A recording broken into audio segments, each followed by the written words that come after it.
Hello, hello, beautiful people. Can you all hear me?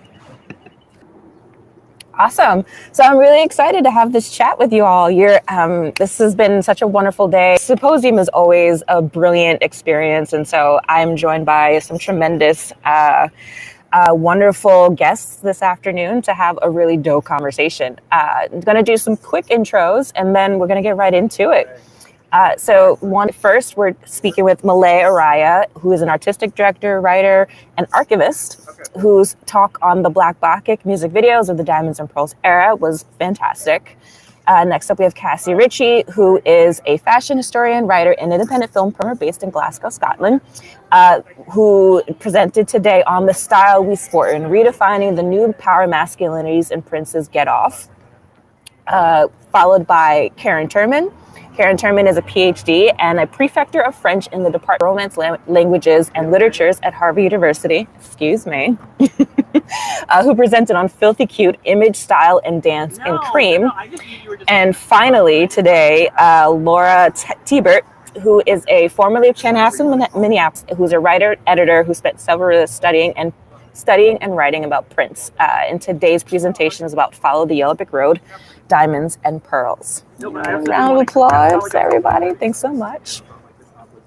Let's jump right into it. The first thing that I just want to kind of set the room up, I would love to just re-examine, for those who may not have had a chance to listen to all the talks today, thinking about how each of these conversations touched on Prince's questions of sex and sexuality, and doing it either through dance or through the women with whom he's associated, through performance, through fashion, through the aesthetics of the world he's created. And it was very specifically done through Diamond Pearls. And so maybe briefly, if you all want to kind of touch on that, we can jump right in from there. I went first, so I can start off. Basically, I'm interested in the role that Black women play in Prince's life and work generally, but in particular in terms of images. And then on top of that, I've been also trying to think of or situate Prince as a Black filmmaker and Paisley Park as a Black film studio. And so thinking about all of the work that was done in closed sets. The reason that I focus on these two things is, first of all, with the Black sort of filmmaker trope or idea, is that Black folks didn't have access to the studio system in the earlier part of the 20th century. So music videos actually, I think, should be considered part of cinema because of the ways that Black people got to experiment there that they didn't get to in the past. So even when we think about videos in the 90s, some of the more expressive ones, like the great Hype Williams ones and all of that imagery, I think because the world of motion pictures and studios is small for us, that we have to consider that the best filmmakers actually went into video production. And I think Prince is part of that. But thank you, Malay. I really appreciate that perspective. And, as you're saying, the first person that immediately comes to mind is Hype Williams, and how that transition from music videos into major motion pictures is completely based on his ability to work in the music video space. So thank you for that perspective. And before I move on, Ms. TLC always reminds me that I didn't introduce myself because she's such a wonderful person. But I am Chinese. I'm a producer. I work in film and television primarily, but I'm also, as everyone else here, an avid Prince fan. And I've spent a lot of time creating work and talking about Prince's work. So I'm here to share in the conversation with you all today. I'd love to move on to Cassie. I think the Get Off Mac single is a really great kind of, it's a great, to me, it's really, really indicative of what Prince was doing at the time. He was at this kind of flux in his career, and I kind of touched on it in my talk that, he could have easily done what was fashionable and changed his style, because when he in 1984, when he was at the height of Purple Rain, that was actually quite a fashionable look, and it was actually a couple of years prior that had been fashionable. So he was actually kind of behind the curve a little bit with his take on new romanticism. But with Diamonds and Pearls, when he got just what Malay's talking about, Prince, Paisley Park as a black film studio, Prince also had his own wardrobe department within Paisley Park, and that was like, you know, like 1990, 1991, 1992 was where things were really, really kicking off. They'd kind of hit their stride. They'd done the Love Sexy tour, which was like their major output, and they were working with all these fantastic creatives. And like I say, it could have been really, really easy for him to, you know, he wanted Diamonds and Pearls to be this kind of, you know, like main success. He could have easily, you know, adapted his style. But Prince did have representations of Black masculinity and kind of like youth culture style at the time on the stage, but he also painted himself. And that image of Prince in those darted trousers, in that like corseted waist that just gets higher and higher and higher, you know, like 1992, like it's like up to here by like, excuse me, sorry, but like, you know, like 1994, like he wears corsets, like, you know, like Cum and things like that. And in the early 2000s, he like, that was a defiant, you know, like a really defiant notion against hegemonic masculinities. And the performance of Violet the Organ Grinder and Get Off on the VMAs, that was a distinctive choice. I was very young when that came out, but reading all the news reports, he got so much flack for that. There were so much people, like taking the mickey out of him, you know, like homophobia, you know, like relating to, and that was also at the time of the AIDS crisis as well. And so he really put himself out there. And I think that Diamonds and Pearl and that kind of start of the decade is just a really, really important time, as Karen kind of covered as well, within Prince's sartorial legacy. And he just looks bloody amazing. So. All right. So yet again, got to follow Malay and Cassie. Here we go. I totally agree. I mean, he looks so good. And it's this culmination, right? And I love your analogy, Cassie, of it's like a corset that just keeps rising on up, and then sexy motherfucker. I cannot wait until we get to talk about that album, and I already have a presentation ready for that in my head, ready to go. But yeah, I think that this, like, for me, like going back to Malay, your amazing presentation about music videos too, as like Black cinema. And I think just like as a corpus, all of the music videos of this album are really like so much higher produced, like the production value and the money behind it, and just all the people involved. Really, when you look at it as a collection, it's really intense and a different level. I think even just Cream, with you have the different scenes, you have all these extras, you have all these dancers, the choreography, you know, and there's a narrative, there's Diamonds and Pearls. I don't think we really dug into that actual video yet, but you know, you have all these different moments, right? You have the dancer in the beginning with Diamond and Pearl with their hair that's like, looks drag queen level, like Trixie Mattel style hair, you know, like they have insane hair. And then you go into the dancers on the stairs, and then you have, and it's all black and white still, right? That's the images. And then you have the children too, right? Where he brings it back with the kids and Rosie. I mean, there's all these different moments. So he's really just putting a lot of money, putting a lot of effort into this. They are each little movies in and of themselves. Even the narrative behind Get Off, like they knock on the door, it's this whole Caligula scene. There's an extended narrative in the whole maxi single. And I think just like bringing it back to Cream, because that's the one that I was really thinking about. And of course, until this time, I'd always just kind of thought about Get Off. And then I was like, well, let's switch gears to Cream. And like, what is it about this? And I think, you know, he's just poking fun at what everybody seems to think of him. And he's like, oh, you think that I'm this like hypersexual and that's it, so let's just do this, but really that's not what it's about, you know. And he's kind of making fun of everybody by assuming, like, you know, he even has to say that he's up, right? And then like really not masking it at all. And anyway, and then I think that like the choreography really gets, it's just like so much more erotic. Yet a lot of people say that this moment is where it's less queer, right? Because of more of the hyper masculinity that comes out. But when I look at the choreography, I'm like, it's still, it's interesting, right? And I think that there's a lot going on there. So the push-ups say it all, I guess. Anyway, I'll stop talking. To you, Laura. No, I mean, funny you mentioned push-ups. Gangster Glam, when you said that, Malay, that is just my #1 video of that time. And, you know, I've looked at that video so often, and the story behind that video is very much that this was just a spontaneous video. I mean, I interviewed Lisa Lovante, who plays his romantic interest. And, you know, she said literally she had gotten home from boating on Lake Minnetonka, as one does.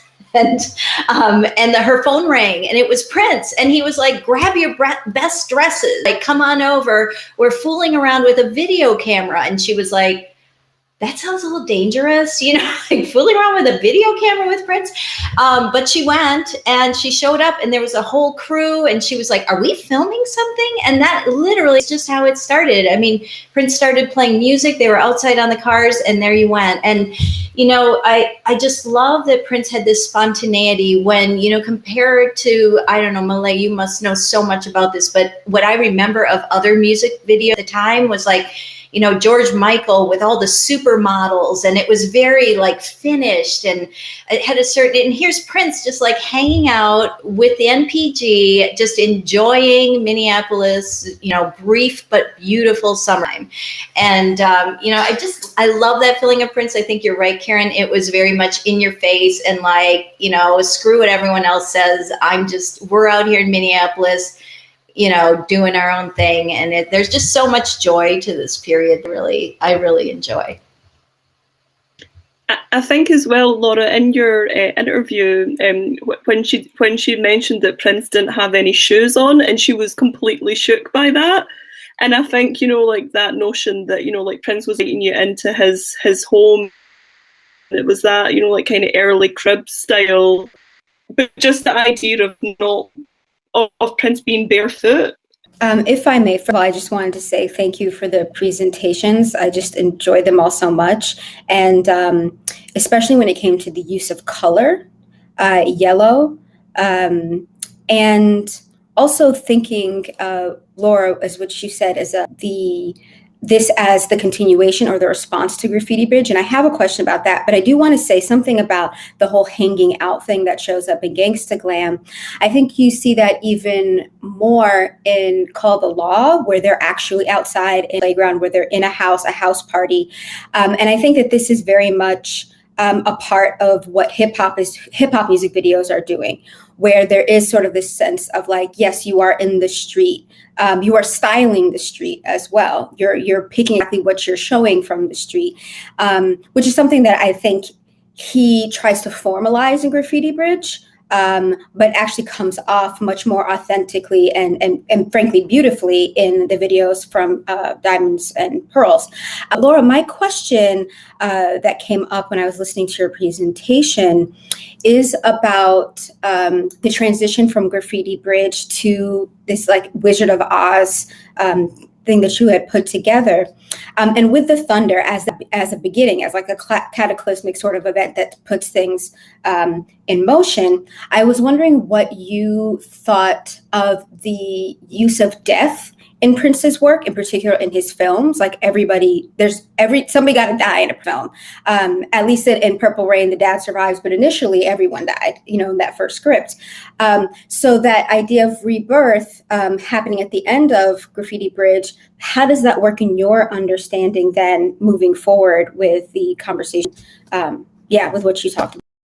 That's really perceptive. Yeah, you're right. I mean, it starts, it starts with a huge dramatic boom, right? I mean, only Prince would open an album with like thunder, you know, and I think he had gone through some sort of a I don't want to say death, but yeah, I guess some sort of spiritual reckoning. And I think, you know, as an artist, it's hard to take that kind of pummeling, you know, and I think he was trying to keep his spirits up and encourage himself to, you know, yes, let's keep walking, let's keep doing. And, you know, that was one of the things Prince did best. He just kept going. You know, and despite like these moments where, you know, things look pretty grim, maybe after Graffiti Bridge, and literally there are quotes from critics saying Prince is done. You know, this is it. It's over. And so I do feel like Diamonds and Pearls to me does feel like a rebirth or sun coming out after the storm. And I think the NPG at the time was hugely significant. You know, Prince had gone from a majority white band with the Revolution to a majority black band with the NPG. And I think he had a very familial, you know, feel at that time. And a lot of the musicians, by the way, I mean, you bring in Sonny Thompson to your band, that's your mentor. That he meant everything to Prince. That is huge for Prince to be in a place where he feels he can, you know, bring Sonny in. And a lot of the musicians were from Minneapolis. It was almost like Prince went back to Battle of the Bands mode, like that mode he knew from being a teenager on the North Side. Like, let me round up, you know, my family. It's going to be around me and let's go out with this new thing. It takes a lot of courage as an artist after being pummeled like that to pick yourself up, create something, you know, a new look, sound, feel, everything, and go forward with it with that confidence. I mean, the kind of confidence that allows you to wear assless pants on national television. Absolutely. Speaking of assless chaps, I would like to make sure that we spare some time to address some of the questions from the audience Q&A. And so, to your point, Laura, Scott Woods, Cassie, Scott Woods would love to know, are we supposed to call Prince's nether regions buttocks or butt cheeks, since you used both in your research? And this is for science. So. I think it's buttocks, and I kind of, you know, like if you're in publication, but butt cheeks, ass, peach, anything goes. I will share a very quick anecdote. When I was in junior high school, I was super nerdy and I was on a competitive team. It was basically Jeopardy for young people, and it was on television. It was televised, and I answered a question correctly that said, "What is, you know, you do whatever?" And I said the butt, rather than like, you know, derriere or something. We got the points, but they were definitely looking for something else. So for science, let's stick with buttocks. I feel like that's the appropriate answer. I have another question here from Raka Bosch. And I suppose anyone can do this, but question: how much did the style of Max Julien and Ron O'Neal in the movies The Mac and Superfly perhaps impact Prince's style of attire at this time? Yeah, no, I don't think silhouette-wise that it's kind of taken derivatively from those films, but Prince's fashion always harks back to the 1970s, the kind of high-waisted bell-bottoms and tunic tops and things. And obviously in those films, it's that kind of, you know, like styling out, you know, like the cufflinks, the astrakhan coats, the big belts, the jewellery, you know, so that kind of like what like Karen talks about, and that idea of Prince looking up to his mum and dad getting ready to go on a night out. I think that idea of those films, of dressing up and showing up type thing, is very much within Diamonds and Pearls, particularly in the film for, not the film, I wish there was a film for Gangsta Glam, for the music video for Gangsta Glam, you know, particularly, I mean, he has 5 outfits in that, and they're all quite different. So I think in that respect, you know, like there's that nod to those early 70s films. I would say, you know, I never thought of blaxploitation in terms of this period. I think when we get to like Chocolate Invasion, the visuals around, especially the cartooning, like goes back to that. In character, though, I think there's something from, at least from, maybe not the Mac, but definitely from Superfly that shows up here that I just tease out. I'd have to think more about it, but I think there's something of Superfly that shows up, especially when the men are together. I would add, like, if you look at Charles Chambliss's photography of North Minneapolis in the 70s and 80s, like, you see that influence for sure. And the Minnesota Historical Society had a photography exhibit with a few Prince photos and people from the group back then, like Andre and et al. So you can definitely see, it was Maurice McKinney's in Andrea Swenson's book. She really showcases a lot of his images, and you see that influence of like Prince not coming out of a vacuum, right? And I think that's important to talk about with this style. And I've never actually thought about that. Like, I appreciate what you said, Cassie, with that. It always goes back to the 70s, and I never thought about that. And I think that, like, that's when he came of age, right? Like, aren't we all kind of going back? Like, I was in high school in the 90s, so I'm like, this is why I'm here for Diamonds and Pearls, right? I love Prince in the 90s. So I don't know, maybe we all kind of have that going back to our high school years. That is like overarching thing. And also I think that, like, in response to Scott's question, that you just wanted to hear Cassie say as many different ways to say but in her amazing accent. So thank you. I appreciate that as well. This next question is for Malay. It's from Erica Thompson, who asks about the role of Black women in Prince's work. And so what are your thoughts or responses to accusations of colorism as it appears in, yes, already I can see it. But, you know, as it appears at times in his art, in the publicly in the relationships that he was in the media, is there merit to it? Was colorism misrepresented? Is he misrepresented? Thoughts? There could be a conference just on that. Colorism. Well, yes, but also yes and. Everything, I think, with Prince is a yes and. So, yes, colorism.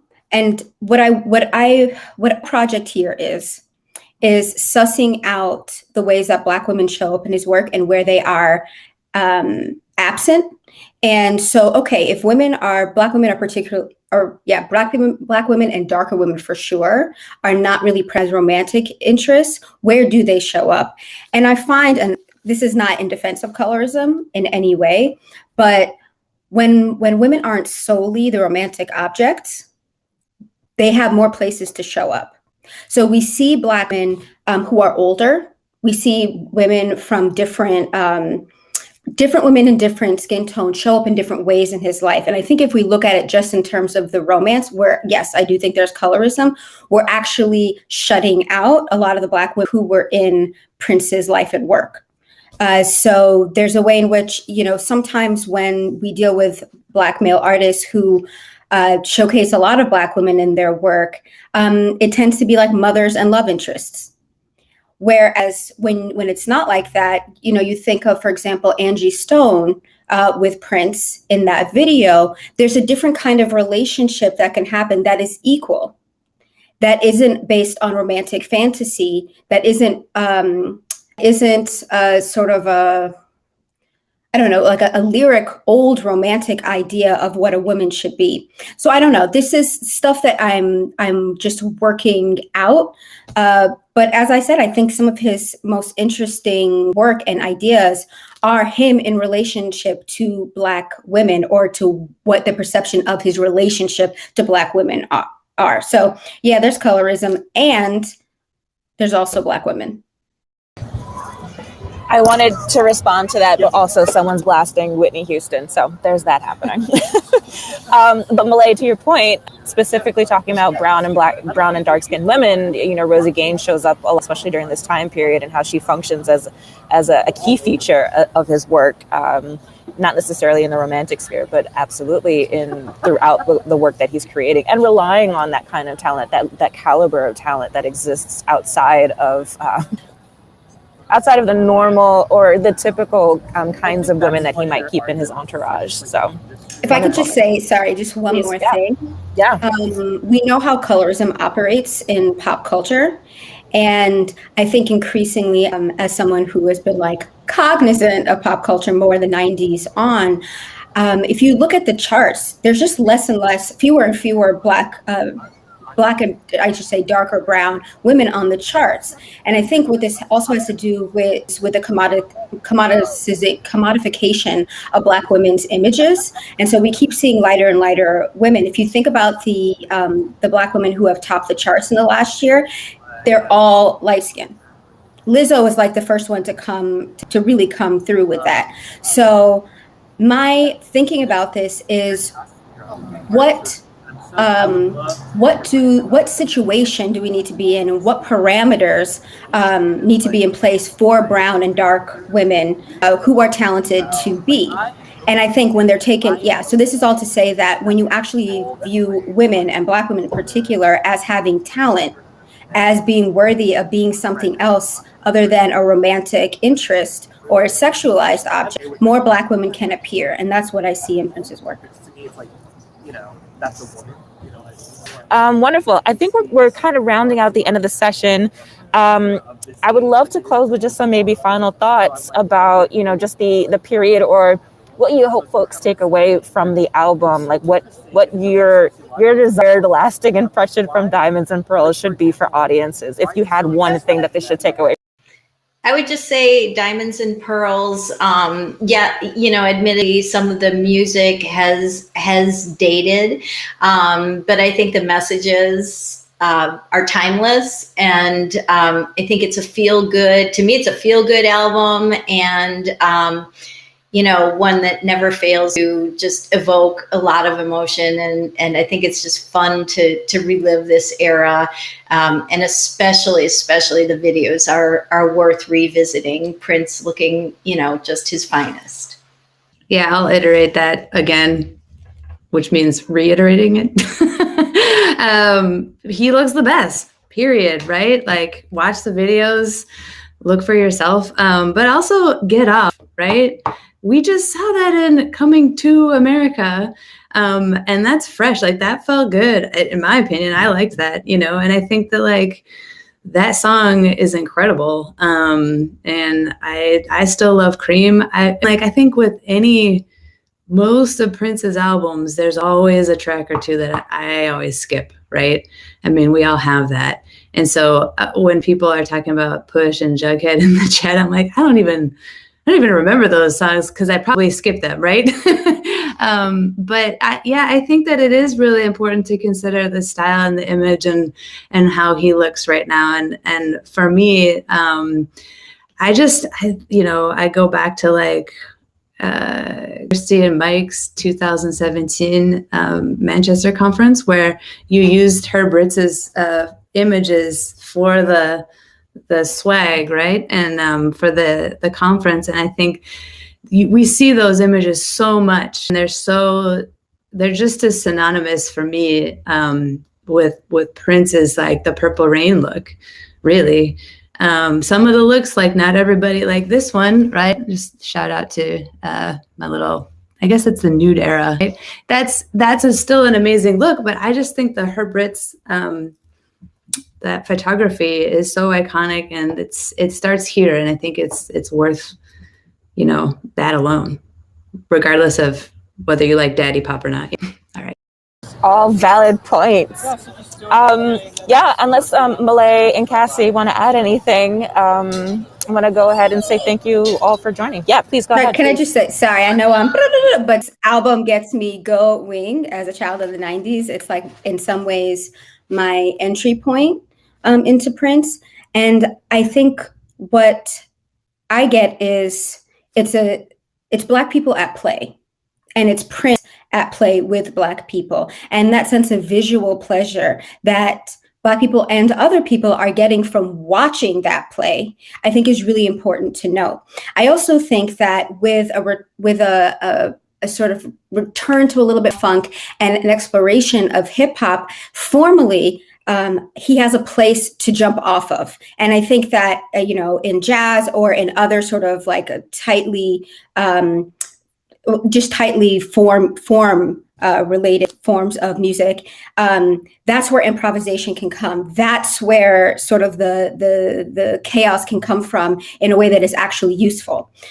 So I think that foundation, the musical foundation, and then using sets in his own home makes so much space for fun and pleasure and experimentation in movement to be possible. And the last thing I'll say is that the gifts that are really popular in Prince's GIF life are him in interviews being absolutely hilarious, or him at the BET Awards looking at, I'm talking a lot, but him looking at Trey Songz at the BET Awards is a performance. But the really, I think a lot of the enduring gifts are from Under the Cherry Moon and from this era. And I think that's because of the clothing, as the three of you talked about so beautifully. It's because of the movement. Now he's got people he can move with. And on top of that, it's because of his own skill with gesture, his own skill with keeping a face still and moving the eyes, his own skill with moving the eyes and keeping the face still, his ability and the way that he can articulate with his body makes it so that we can look at him silently, which is why I think he endures, and he's like the perfect GIF person. So I want to say that, and also shout out to Stephen and Harold who let me talk their ear off. So thank you all so much to my fellow presenters. Yeah, the only thing I want to add is that Prince's Get Off at the VMAs was I'm pretty sure it was the first time I ever saw Prince. And the reason why I'm such a crazy Prince fan is because of my mum and dad. So I knew him through songs. And then when I saw him on the VMAs, I can physically remember myself shoved right up next to the TV, and I could feel the static on my face. I vividly remember just watching him at that VMAs show. So for me, I'm a fashion historian. I'm all about the style. For me, it's just such an evocative era that just defies so many things. It's so controversial. It's so stylish, and it's just there are clangers, but to me, it's a really joyful, nostalgic album where Prince, like Karen was saying, it's just kind of coming to his chef's kiss. And thank you very much everybody as well. It was a really fabulous panel. It was lovely to be part of it. You all have been absolutely tremendous. A huge round of applause to everyone who has presented today. I would be remiss not to mention, Cassie, that the entire chat has been going off on your earrings. You must drop the location for purchasing. Let's support our Prince fan who created. And so thank you. I made them, so if I'm making the Get Off ones just now, and I was hoping that the Get Off ones would be ready for this, but time ran away with me. So now you need to drop your Etsy location so everyone can purchase them from you. Yeah, send me a message. We'll wear them for next conference. Thank you so much. Thank you. So Cassie, I'll give you a heads up. The next conference is going to be the Triple Threat Symposium. So you can get those earrings started for Vanity 6, The Time, and Prince 1999. So fishes. Yeah, fishnet. Exactly. Fishnet in pink. So there you go. Thank you so much, Tanisha, for moderating, and thank you all for a fabulous kickoff of Diamond Pearls Day with your presentations. Thank you so much again, Tanisha, Karen, Malay, Cassie, Laura. Incredible presentations. Thank you so much.